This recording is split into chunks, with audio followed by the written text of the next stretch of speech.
Good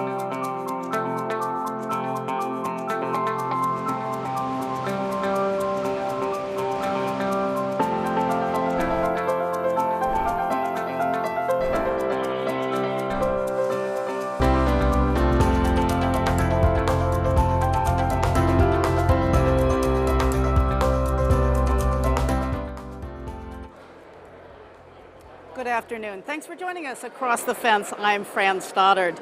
Today we are live at the Vermont Farm Show in Essex Junction. It's the largest agricultural showcase in the state. Over the next 3 days, about 30,000 people are expected to walk through the doors. And it's a show in which the Vermont food and state food producers take center stage. For farmers, this is a professional trade show offering everything from education and research to new equipment. For consumers, it's a chance to try new foods and learn about agriculture in Vermont. To that end, our first guest this afternoon is Secretary of Agriculture, Anson Tebbetts. It's so great to have you with us today. Thank you so much for being here. Yeah, this is wonderful. So you just put out a very impressive report on the state of agriculture for the legislature. What's going on? What is the state of agriculture in the state? Well, this is a blueprint. This looks at, take dairy for example. It's 8 pages of where the current state is with dairy.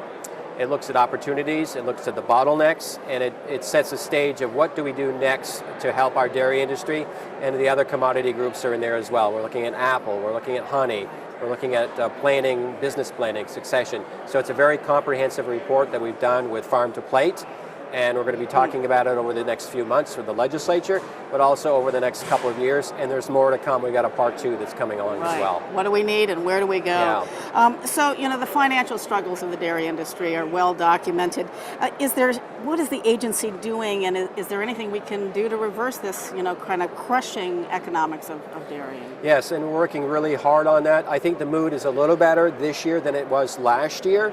The price of milk on the federal level is increasing.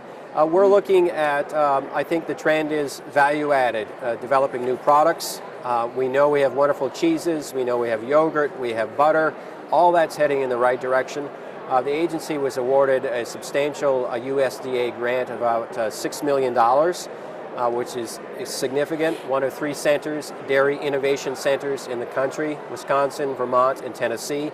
We'll be working on that over the next few years, and that is all aimed at getting new opportunities, new business planning, maybe new practices for dairy farmers, and so that's one of the things we're doing on that level. Fantastic. And, so dairy still accounts for more than 70% of agricultural sales. But what's happening in the other 30%? You mentioned apples. What's happening and what's growing? Yeah, it's there's a lot of diversification going on. Let's take maybe maple, for example. Maple continues to grow at about 8 to 10% a year. The trend with maple now is it's more than about your pancakes. It's about a natural ingredient. We're seeing it put in spirits. We're seeing it put in beer. We're seeing it put into hot sauces.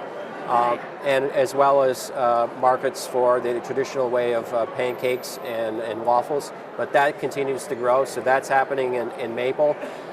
We talked about hemp. Hemp was the first year of really substantial growing season in Vermont. Some growing pains for many. Mm-hmm. Some did okay. That's going to sugar itself out over time, but there was a lot of excitement around hemp. We're going to be having a workshop here tomorrow to talk about what people learn in this particular growing season and so forth, and that'll be at the farm show on Wednesday. Fantastic. And quickly, the state has been awarded more than $1 million to help find ways to remove phosphorus from even getting to our waterways. How are you feeling about that? Are we getting somewhere? We are getting somewhere. The latest data that we received from the Agency of Natural Resources that because the taxpayer has invested a tremendous amount of money over the last few years, the data shows that the progress we have been made, dairy farmers in Vermont are contributing about 90% of the solution now. Mm-hmm. They're often blamed as they're the main problem, and so they are stepping up. They are. We're early into this 20-year plan, but the numbers are showing they are making a contribution, and more than 90% of the phosphorus reduction going into our waterways is attributed to the agriculture stepping up and doing it. Fantastic. And finally, as a Vermont native, as a farmer, as Secretary of Agriculture, what does the farm show mean to you? Well, this is just, you see how agriculture evolves, and you see how things are changing and different, but it's also a time to reconnect, and it's a time to actually have conversations. Sometimes we have too many conversations over the computer or over the phone. It's easy to find. But this has always been a great place, and we have the products. I just had a wonderful conversation with a woman from Stowe. She won Best of Class for eggs. Proud of her 100 Rhode Island Reds. Yeah. Got her a blue ribbon. Got her $10. She's happy, and she's connecting with us all. Secretary Anson Tebbetts, thank you so much for joining us today. Thank you. And it's often said that there's something for everybody at the farm show. There is food, animals, equipment, but there are also these associations that meet here, the beekeepers and the Christmas tree growers, to provide a lot of education. And our own Keith Silva has some stories about that.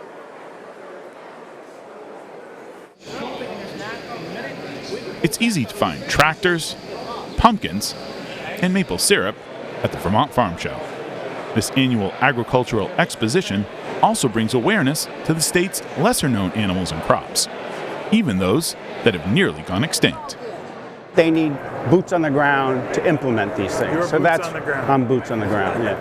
JP Powers is a volunteer with the American Chestnut Tree Foundation.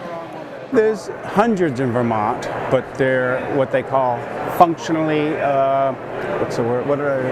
functionally extinct. They usually don't reach maturity before they get the disease and die back. But the good news is that they sprout from the roots, so they're not reproducing, generally speaking, but they're still here. The American chestnut tree dominated the forests of the eastern United States. A blight fungus was first detected in the early 1900s. It's estimated that by mid-century, nearly 3 billion chestnut trees were wiped out by the blight. The American chestnut fed wildlife, farm animals, and was an engine of early American economics. American chestnut trees are edible and have been very important to wildlife. And of course, the ones roasting on open fires are probably Italian and or European.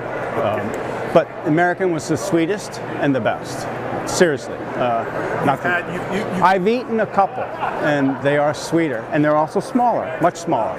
But really important to wildlife, really important to the Appalachians, because back in the day, they used to fatten their hogs on them before the railroads and run them off to market, and they were always a very dependable mast tree, so they had a lot of really good things, and it's rot resistant, so it was it was good for a lot of things. Visitors who stop by the booth to ask about chestnut trees are often met with a question from Powers. Probably the most common questions people want to know where they can get American chestnut trees, But of course, if you get an American chestnut tree, it's pure, you're more than likely going to get the disease. So I always tell them, join the group. We need your money, and so that's what I tell them.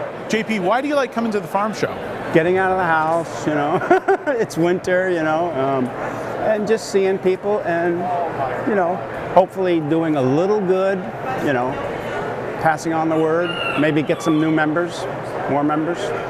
Volunteering at the Vermont Farm Show nurtures the passion Powers has for nature. I've been interested in trees generally, nature, but American nut trees in particular, and the American chestnut in particular, because it's really cool tree. It was so important to, it's a cool tree, basically. At the Vermont Farm Show, I'm Keith Silva with Across the Fence.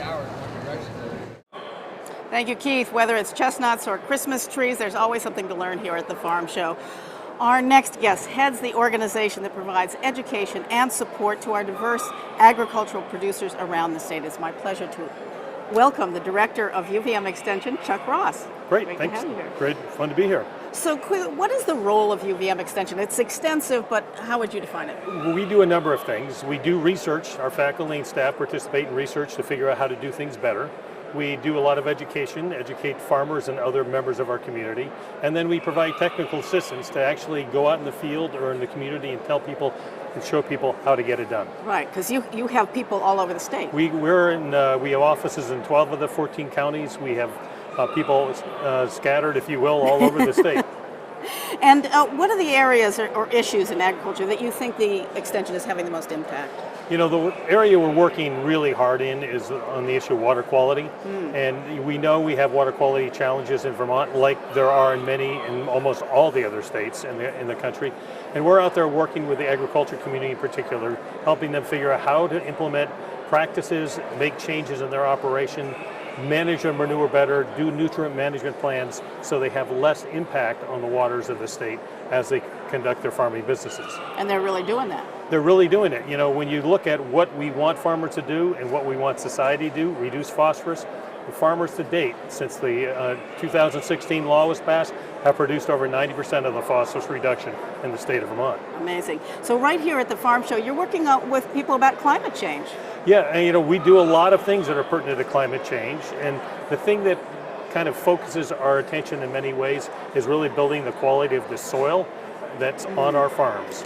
And when we do that, we actually increase the organic content, we sequester more carbon, we actually provide a lot of other benefits like flood mitigation. It ends up being more fertile for the farmers, can reduce their costs, and it's a resource actually for the whole community. And you probably didn't think about doing that earlier. So any other one or two things that you... actually, I'm sorry, we are all out of time. We are live. So right. Chuck Ross, thank you so much for being here. Have a great Farm Show time. Thanks a lot, over the Fran. next 3 days. And a couple of quick notes. Tomorrow is the annual Consumer Night with the Winter Buy Local Market. It starts at 4 p.m. It features farmers and producers with the best products Vermont has to offer, all under one roof. Also tomorrow night, the Capital Cook-Off gets underway at 5:15. It's an Iron Chef-style cooking competition between state representatives, state senators, and staff from the Agency of Agriculture. In the meantime, live from the Vermont Farm Show, thank you for joining us across the fence. I'm Fran Stoddard.